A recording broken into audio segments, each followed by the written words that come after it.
Yo nací, me crié y me eduqué porteña. Y aunque mi familia era de izquierda, el orgullo que sentíamos de tener a la Armada de Chile era enorme. Esa Marina es la misma que un día decidió entrar en mi casa, tomar detenida a mi madre, tomar a mi hija y secuestrarlas para lograr mi entrega.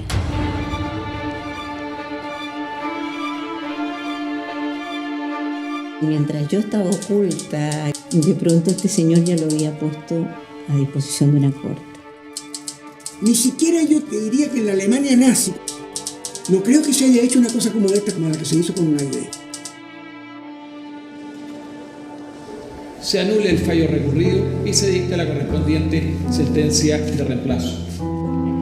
Yo no puedo sino quedar partiendo por el recuerdo de mi madre, secuestrada en este lugar, con mi hija de 1 año y medio, Eva, metida en este maldito lugar, y con mi hijo Sebastián que llevaba en el vientre, que se queda aquí para siempre.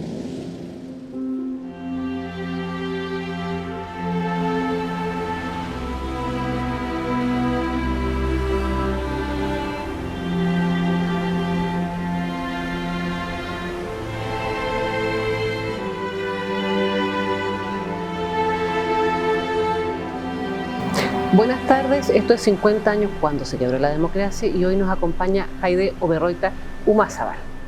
Hola Haydée. Hola, buenas tardes. Qué bueno tenerte. Qué bueno haber logrado llegar finalmente. Sí.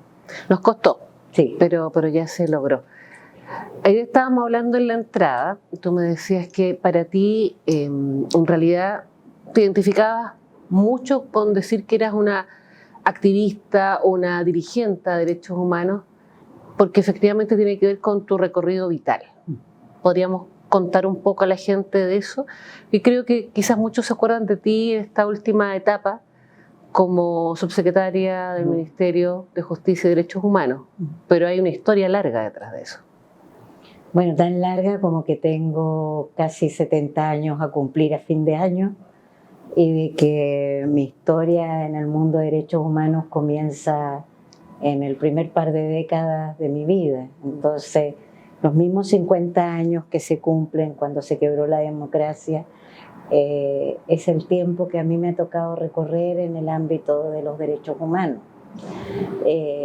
Así de larga es la historia, y por eso, en general, sin pretender ni mucho menos relevarme en particular como una dirigente de derechos humanos, pero sí el identificarme con el mar enorme de personas que hemos estado directamente vinculadas con la lucha por los derechos humanos desde los 50 años que nos ha tocado recorrer en nuestras vidas. Probablemente en el año 73, de no existir el golpe civil-militar, yo habría dedicado mi vida a otras iniciativas, todas ellas probablemente vinculadas a la historia, probablemente vinculadas al mundo del arte, que me importa particularmente, en fin. Pero la vida nos agarró de golpe y nos puso, antes de cumplir 20 años, en un terreno en el cual se nos buscaba vivos o muertos. En esa calidad yo inicio mi camino en este mundo. Era representante de la carrera de Historia en la Universidad de Chile, en las federaciones estudiantes de la Universidad de Chile Valparaíso, y aparecimos la nómina de aquellos que éramos representantes de nuestras respectivas facultades en las puertas de la universidad, con un gran cartel que decía: se buscan vivos o muertos.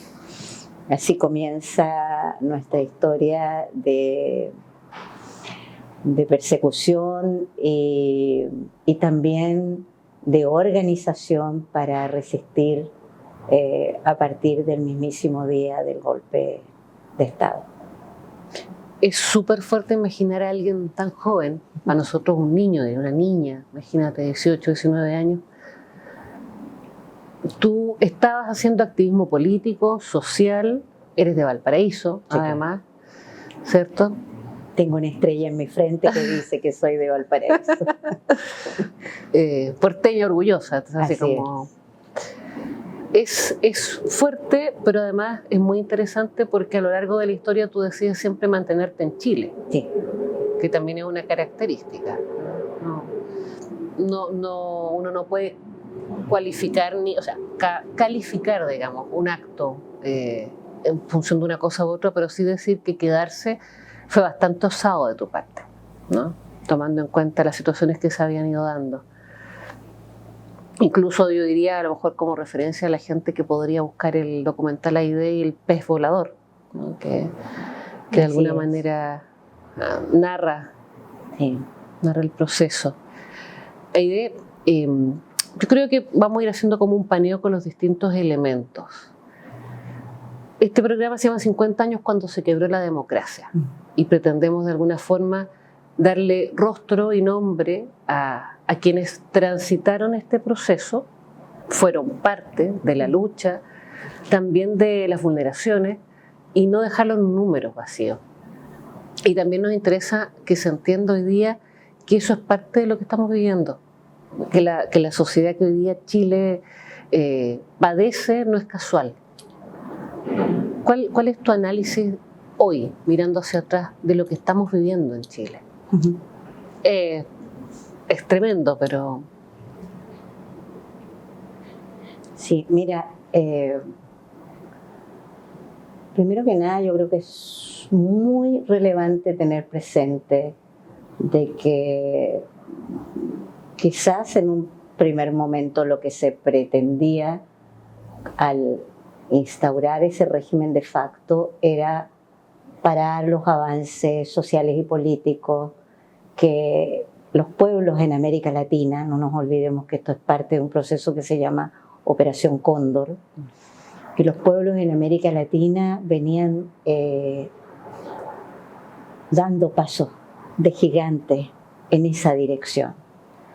De una manera u otra, aquello incomodó al país del norte, a los Estados Unidos, a su jefatura, y estimaron en particular que Chile debía sufrir las consecuencias de animarse a plantar cara desde el patio trasero que representábamos como lugar que nos correspondía como latinoamericanos, pararnos y decir que éramos internacionalistas, pararnos y decir que éramos latinoamericanos orgullosos, pararnos y decir que podíamos construir una democracia participativa, que podíamos aspirar a una perspectiva socialista desde ese patio trasero, era algo inaceptable.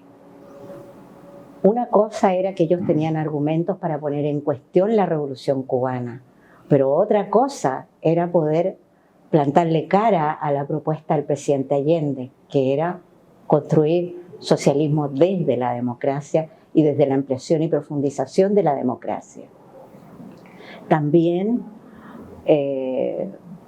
arrasar con esta, probablemente dentro de sus intereses estaba arrasar con esta como camada, por decirlo de una manera tan brutal como ellos nos trataban a nosotros, de jóvenes disponibles para llevar adelante ese proyecto. Mucho más allá, muchísimo más allá de los partidos que configuraron la Unidad Popular, está la cantidad enorme de pueblos allendistas y la cantidad enorme de jóvenes que incluso desde la crítica nos pusimos a disposición de ese proceso. Bueno, a eso yo le he llamado muchas veces, cuando emergió el golpe al comienzo, le he llamado la era de los gerontes, ¿no?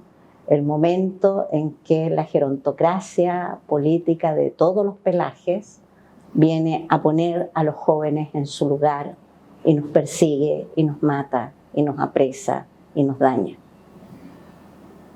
Pero luego hay un siguiente capítulo que tiene que ver con instalar, anclar un modelo que nos aleje para siempre, al menos desde su perspectiva, del sueño de una democracia participativa y de una construcción socialista.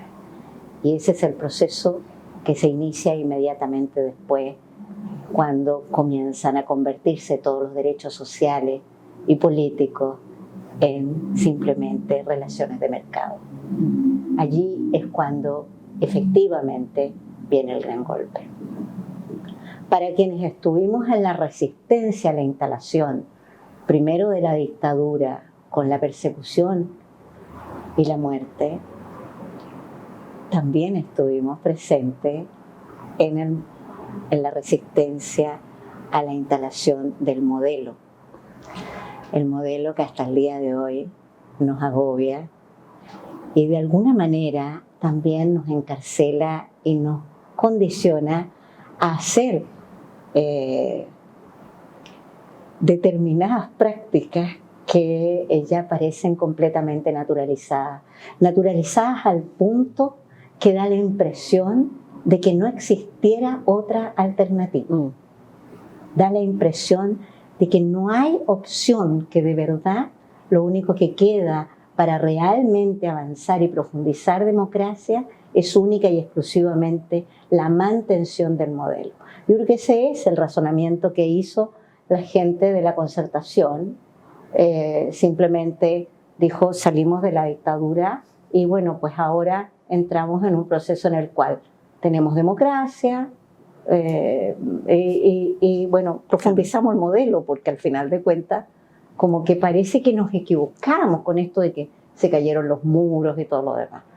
Hubiera sido súper interesante que prestaran atención a la gente que estaba realmente haciendo una reflexión tan alta como profunda respecto de cuáles podían ser las posibilidades de salida, en las cuales en realidad significara un salto cualitativo hacia una democracia que también considerara aspectos que tenían que ver con los derechos que se habían perdido, ¿verdad?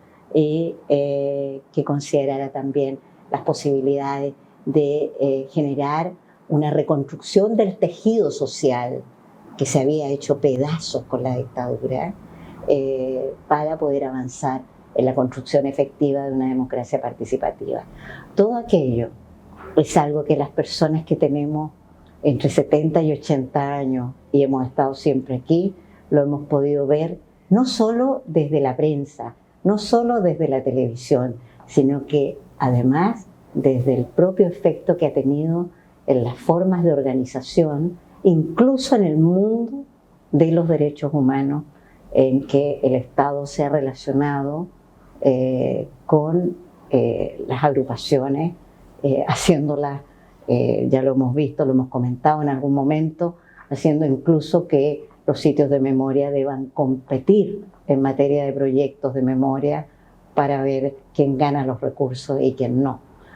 No estableciendo de ese modo un modelo en el cual lo que prime sea la centralidad de los derechos humanos, una política de Estado en materia de memoria y derechos humanos, y no una política de mercado en la cual cada sitio de memoria tiene que dirimir con el otro y contra el otro lo que va a poder impulsar o no.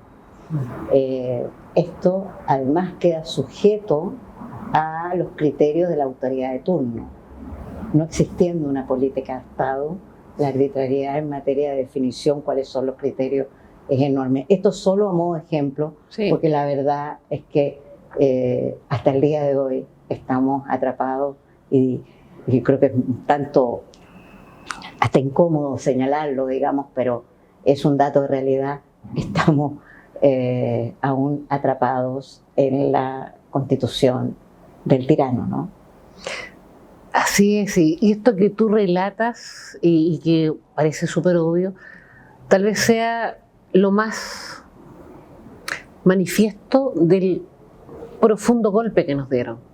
Porque yo creo que Chile debe ser de los pocos países donde nos han hecho creer que aquello que es un derecho humano es vendible, es comprable, es transable.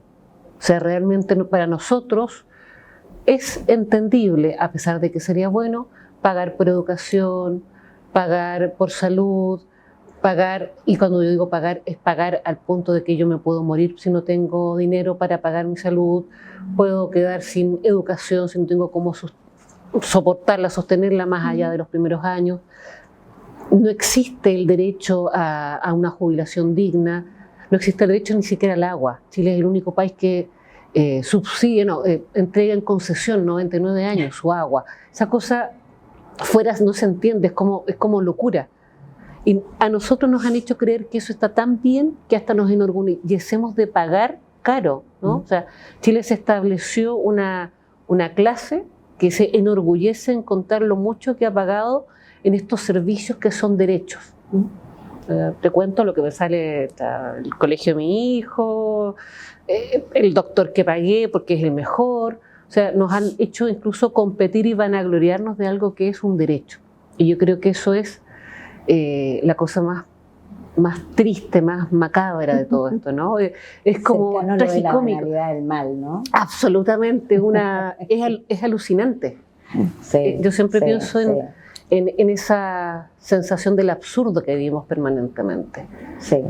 Ahora, cuando tú has logrado, vía instalación de una forma de comprensión del mundo, que eso es lo que solemos llamar sistema, modelo, tú has logrado instalar que la persona vale por la cantidad de recursos que puede movilizar individualmente, digamos, y que su calidad moral o las habilidades que esa persona tenga o lo que sea que lo mueva en la vida está determinado y está valorizado en función de cuánta tarjeta, cuánto tiene.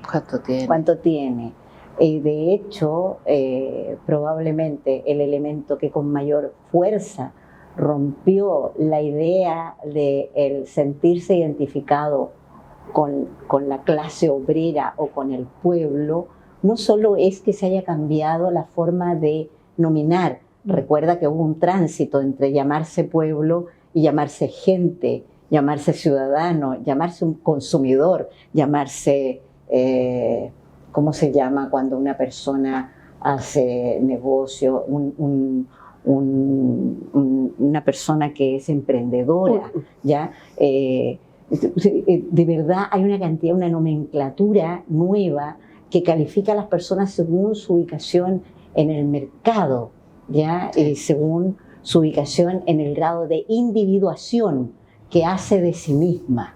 Con lo cual, evidentemente, en permanencia, lo que está detrás es que esa persona no colabora, sino que compite. Exacto. Vamos a ir a una pausa y vamos a seguir con Aide Oberroita en 50 años. Yo nací, me crié y me eduqué porteña. Y aunque mi familia era de izquierda, el orgullo que sentíamos de tener a la Armada de Chile era enorme.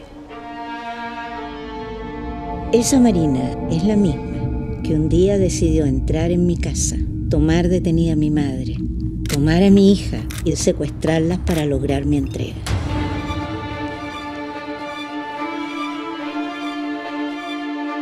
Mientras yo estaba oculta, de pronto este señor ya lo había puesto a disposición de una corte. Ni siquiera yo te diría que en la Alemania nazi no creo que se haya hecho una cosa como esta, como la que se hizo con una idea. Se anule el fallo recurrido y se dicta la correspondiente sentencia de reemplazo. Yo no puedo sino quedar partida en dos por el recuerdo de mi madre, secuestrada en este lugar, con mi hija de 1 año y medio, Eva, metida en este maldito lugar, y con mi hijo Sebastián, que llevaba en el vientre, que se queda aquí para siempre.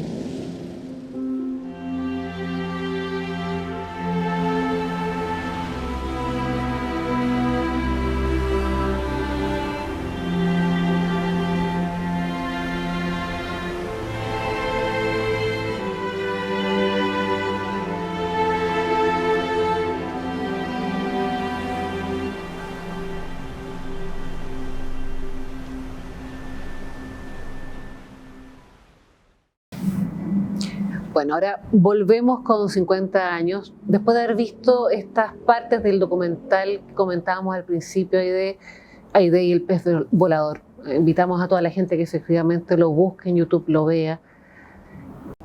Aide, si pudiéramos adentrarnos en parte de esta evidencia, porque tú tienes triste, yo diría, porque uno no quisiera tener esa historia, paso, porque fue muy amplio. Tú pasaste distintos momentos de prisión y tortura política, ¿no? Tú fuiste presa por marinos, estuviste tratando, digamos, de estar lejos embarazada, estaba tu mamá con tu hija pequeña, o sea, tenemos distintos capítulos. ¿Nos contarías algo de eso? Lo que es más complejo en realidad es que lo sucedido con la Armada de Chile en el cuartel Silva Palma, Academia de Guerra Naval, en el año 75, determina que yo decida permanecer en Chile, y de alguna manera que hoy no me resulta tan sencilla de explicar, pero yo sentí que no era yo la que se tenía que ir. Que si la gente que estaba ahí era capaz de hacer lo que me había hecho a mí y lo que yo había visto que le estaba haciendo a mis compañeros de detención y compañeras,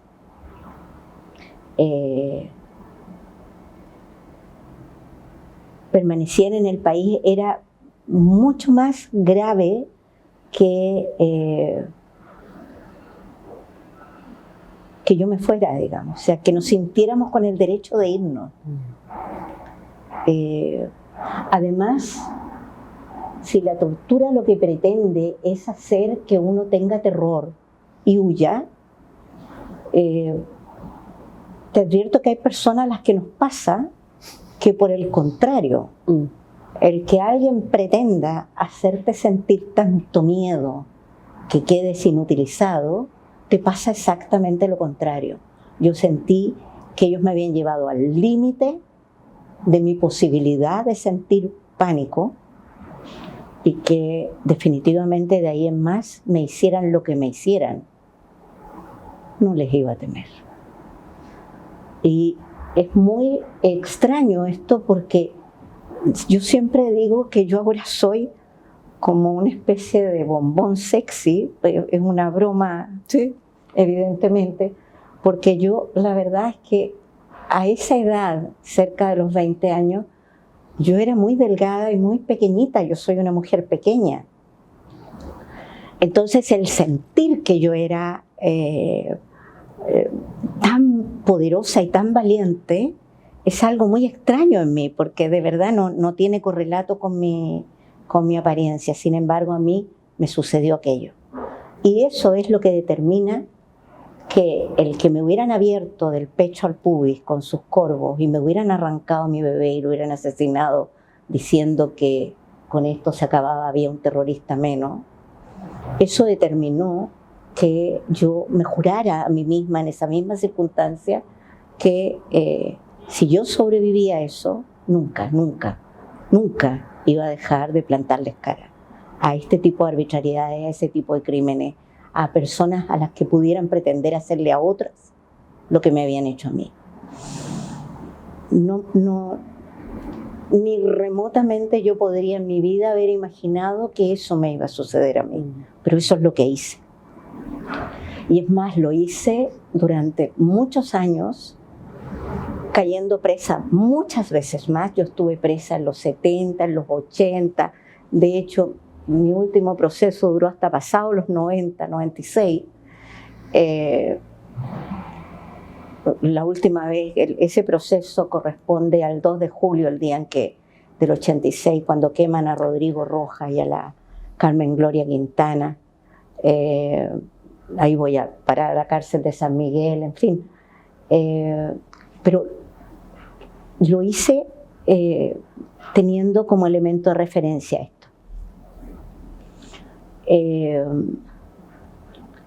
Nunca dije a nadie lo que me habían hecho. En realidad no es verdad esto. Se lo dije a mi compañero y se lo dije a mi mamá. Pero ambos razonablemente me dijeron, si usted lo que quiere, dijo mi mamá, si usted, compañera, lo que quiere es permanecer acá, quiere que esta familia permanezca y quiere que le plantemos cara a esta gente, usted no puede hacer público esto. Porque si lo hace público, la van a querer, ahora sí, matar de verdad. O lo contrario, va a quedar inutilizada como una resistente. Se tendría que ir de Chile. Y claro, mi madre tenía toda la razón. Nos habríamos tenido que ir. Muchos países me ofrecieron visa, pero yo estaba empeñada en permanecer. Y por lo tanto, me hice finalmente dirigente de derechos humanos, pero nunca dije, esto me hicieron a mí. Nunca connoté como algo particular mi lucha, solo como algo que era evidente que todos sabían que yo era presa política, reiteración. Finalmente el tema se conoció y es lo que refleja el documental que acabamos de ver.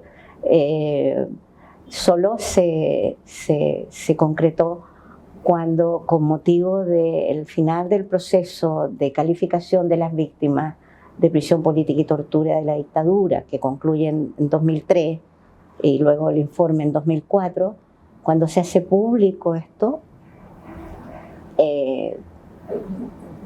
muchos periodistas intentan entrevistarme, pero se presentan de la peor manera y por lo tanto yo no accedo, pero una joven muy amable se identifica, lo hace correctamente, me dice además que le interesa saber sobre las mujeres presas políticas y particularmente aquellas que se han dedicado a ser dirigentes. Y a mí sí me pareció interesante poder hablar al respecto. Eso sí que ella, cuando estábamos en medio de la entrevista, me dio un golpecito en la pierna y me dijo, bueno, ¿cuál es tu historia? Y quizás ya era tiempo. Quizás ya era tiempo y entonces yo sentí que de la misma manera que cuando di testimonio en la Comisión Walech dije, ojo, que así como yo fui abortada deliberadamente en una práctica eugenésica inexplicable, inaceptable, seguramente hay más de una mujer a la que le han hecho lo mismo. Y me dijeron, ya vamos a tomar nota, nadie más nos ha dicho esto, pero vamos a tomar nota, pero no está consignado en el informe. Aparece solo que las mujeres fuimos violadas. En este caso se trata de un delito específico, no de violación, se trata, o sea, sí se trata, es una violación de tu propio derecho a tener tus hijos, ¿no? Pero en este caso se trata de aborto forzado en tortura. Quizás pensé, sentí en el corazón que ya era tiempo de que todo aquello saliera y lo dije a la periodista. Y la periodista, que era Alejandra Matu, hizo un artículo en un medio que ya no existe, que se llamaba Plan B, y ese artículo, en esos años existía todavía la tradición de poner los periódicos en los kioscos de diario. Y ese artículo fue visto por un señor que resultó ser un abogado, un señor viejito, don Vicente Barzana, que él por iniciativa propia fue y presentó una denuncia en el tribunal en Valparaíso. Y yo no tenía idea de todo aquello. Y bueno, él hizo esta presentación sin tener la más mínima intención de representarme legalmente. Él hizo la denuncia porque su corazón se le hacía pedazo a él y a su esposa de leer lo que leían. Y bueno, fue y lo hizo. Y lo más sorpresivo de todo es que pese a que hasta ese minuto las Cortes nunca habían querido aceptar causas por prisión política, la Corte de Valparaíso en particular, acogen y luego, bueno, pues un día llegan a decirme que tengo que ratificar esta denuncia que yo hice, que de verdad yo no había hecho, la había hecho este señor al que yo no conocía. Esto da motivo con el tiempo, porque esto sucedió en 2004 y en 2012, cuando el ministro Solís me dice ya se están muriendo todos estos estos criminales, van quedando de todos los que eran susceptibles de ser encausados, van quedando 4 vivos. Aide, tenemos que cerrar esta causa. Y digo, ya, ministro, usted es el que determina aquello, la cerró. Y bueno, cuando terminó aquella fase y pasó a otro ministro, yo decidí reubicar a Alejandra Mattu y llevarle el resumen del sumario, porque es una cosa muy extensa. Entonces, un compendio del sumario se lo llevé a Alejandra, que para variar hizo las preguntas correctas. Yo fui con mi discurso mágico místico a decirle que le entregaba esto en gratitud, porque cuando alguien como ella, como periodista, como profesional, sembraba rosas en el mar, había un día en que los pétalos de esas rosas venían a la orilla a tocar sus pies. Y ella miró atentamente el documento sin conmoverse en absoluto por mis palabras y me dijo, ¿tú conoces a este señor? Le dije, no, de ninguna manera. ¿Sabes si este señor está vivo o no? Le dije que tampoco lo sabía, no lo conocía. Entonces me dijo, mira, al margen de cualquier cosa, este señor es un héroe. Si este señor está fallecido, vamos a ir tú y yo a hacerle un homenaje a su tumba. Y si este señor está vivo aún, lo vamos a ir a abrazar y a darle las gracias, porque él es el que realmente ha hecho algo absolutamente único. Los ciudadanos en general no hacen esto. Este señor es un ser extraordinario. Y yo caí en cuenta de que lo que decía ella era exactamente lo que había que hacer.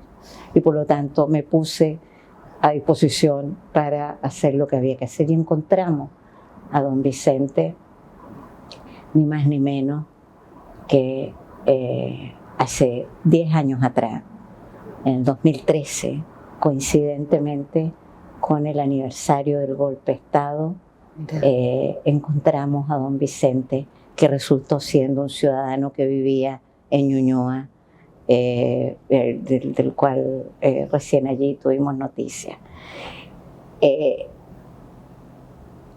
Por otro camino, yo llevaba una amistad con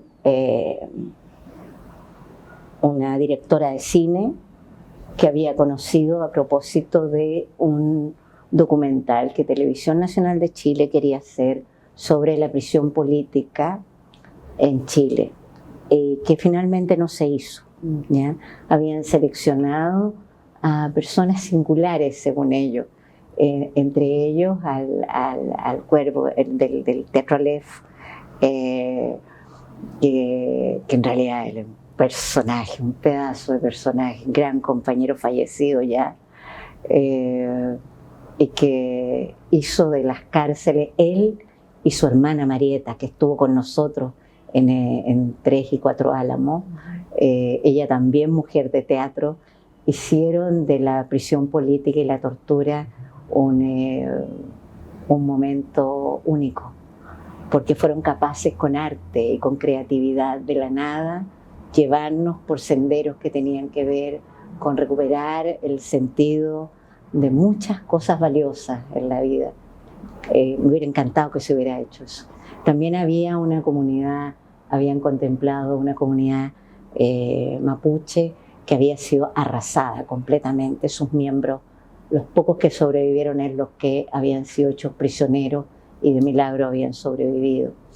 Y había entre medio también un hombre que era un gran músico, que ha vivido toda su vida después en el extranjero, del cual nunca tuve mayor claridad quién era, pero teóricamente eso es por lo menos lo que yo supe. Y bueno, yo creo que porque por mujer, por qué sé yo, me habían puesto ahí.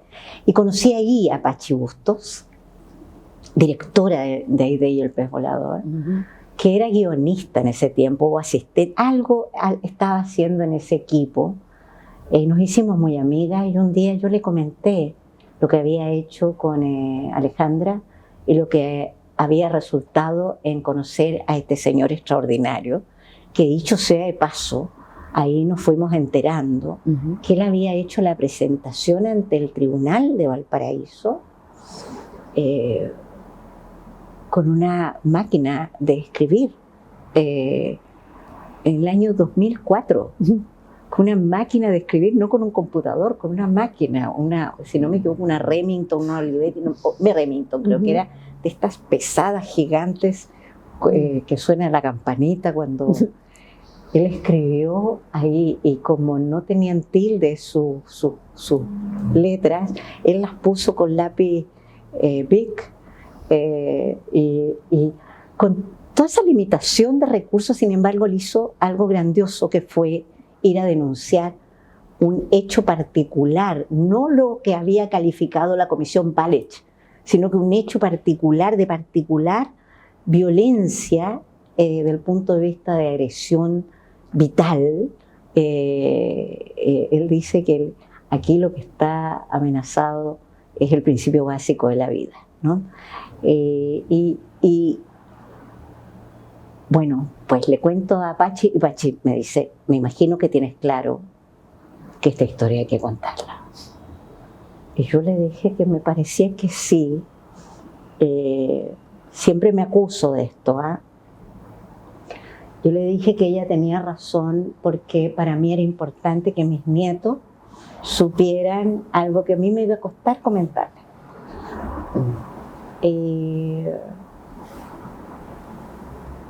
Y ella, con una sencillez y una generosidad enorme, me siguió. Y entendió que yo no me daba cuenta del nivel y la calidad del trabajo de ellos. Entonces, que yo en el fondo estaba pensando casi como en un registro escolar, que te ponían una cámara al frente y ya, digamos. Y yo no tenía idea de que en realidad ellos eran tan buenos en el nivel de trabajo que ellos hacían. Y desde luego no tenía claro. Y tampoco sabía cuántos años uno puede tardar en hacer un documental. No tenía idea. ¿Contaste que estuviste como 5 años? Que estás grabando, la cantidad de material grabado. Dicho sea de paso, el documental da cuenta de una sola dimensión de esta historia, que es la opción editorial de guión de ellos, de la directora, de la productora, de quienes hicieron ese documental. Pero ellos a mí me siguieron a denunciar a Chile ante la Comisión Interamericana. Se grabó todo aquello fuera de Chile. Me acompañaron. Yo por lo general soy parte de las actividades de carnavales. Me acompañaron a los carnavales en los cuales homenajeábamos a Violeta Parra, a Víctor Jara, a los distintos líderes del mundo en materia de avances en la capacidad de comprenderse, de ser fraternos, ¿ya?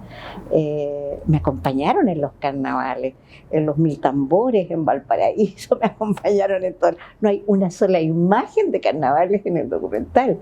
Me acompañaron en prácticamente todo el proceso posterior al final de esa querella, en el cual me da cáncer, ¿ya? Me acompañaron unas pocas imágenes. Me acompañaron en momentos en que fui detenida. Hay una imagen al respecto, que estoy ahí discutiendo con un carabinero, que justo era el más educado de todos, digamos. Claro. Pero en fin, al final de cuentas, más allá de que yo estuviera un poco como extrañada de que en vez de mostrar a la dirigente, mostraran a la mujer, a la persona, recorriendo el mundo presentando este documental, me di cuenta de que la opción editorial del equipo era la correcta. O sea, me he encontrado con personas en todas partes del mundo diciendo, esto le hicieron a mi mamá, esto pasó acá en Pakistán, esto pasó acá en Vietnam, esto pasó acá en Nicaragua, esto pasó acá en nosotras, en la guerrilla, en tal parte, esto pasó. la misma práctica. El encuentro desde lo humano. La misma práctica, la misma manera. Y también de muchas maneras, las formas de las personas de afrontar este tipo de violencia, especialmente de las mujeres. Es notable como la inmensa mayoría de ellas, cuando concurrieron a un tribunal, no encontraron la justicia que esperaban, ni remotamente, todo lo contrario, más bien una gran exposición, mucho volver a caminar por el espacio del dolor, de la violencia, mucho encontrarte en los pasillos con los mismos individuos que te agraviaron y decirte, y qué mal que la matamos, todas esas barbaridades que te ocurren, que no te dejan de ocurrir durante 50 años, cuando te encuentras con ellos, ¿no?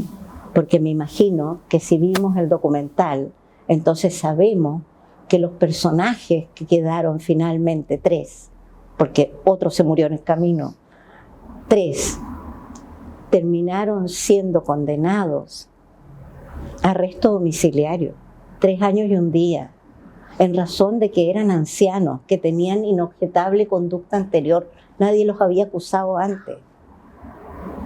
Ellos terminaron y ahora están libres de polvo y paja en sus domicilios. Entonces las posibilidades de que tú te los vuelvas a encontrar son enormes, ¿te fijas? Y de las posibilidades de que se vuelvan a burlar de ti, que te vuelvan a hacer sentir que a pesar de todos tus esfuerzos no has logrado alcanzar justicia. Es la razón por la que en ocasiones yo digo que finalmente hice justicia con mano propia. Y la gente se espanta un poco porque cree que tengo un hierro candente en las manos y no. No, lo que tengo es un pececito de papel que decidí lanzar al mar y regalarlo al mar y al cielo, porque no quiero nunca más imaginar, recordar a mi hijo muriendo en ese maldito lugar. Entonces lo que hice fue eso, figuritas de papel, lo convertí en un pez volador, lo liberé yo, no otros, yo. Y como dijo mi amigo el Mariano Puga, por fin parí a ese chiquillo. Lo parí cuando habría cumplido 40 años. Eso es lo que sucedió. Eso es parte de la prisión política y de la tortura que uno sobrellevó y que, por lo menos en mi caso, y lo que vi muchas mujeres con las cuales me tocó compartir en las sucesivas cárceles, no fue un motivo de hacerte sentir que estabas equivocada y que tenías que ocultarte, sino que muy por el contrario, nos dio valor para salir a pelear por el derecho de vivir de otros hijos. Eso es lo que hicimos y eso es lo que yo he hecho. Yo no he hecho nada extraordinario, yo he hecho lo que había que hacer como persona que realmente cree en la libertad, en la fraternidad, en la democracia, y también como madre y como ciudadana de este país y del mundo. Te quitaron todos los miedos. Muchísimas gracias, Aide. Cerramos esperanzadamente este 50 años cuando se quebró la democracia. Un espacio en colaboración del Sitio Memoria Estadio Nacional y Piensa Prensa.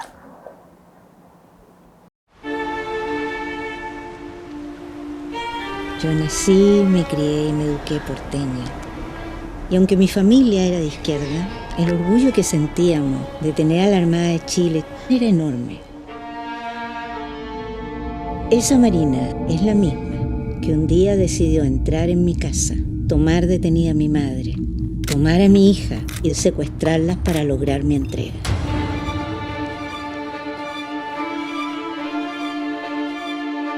Mientras yo estaba oculta, de pronto este señor ya lo había puesto a disposición de una corte.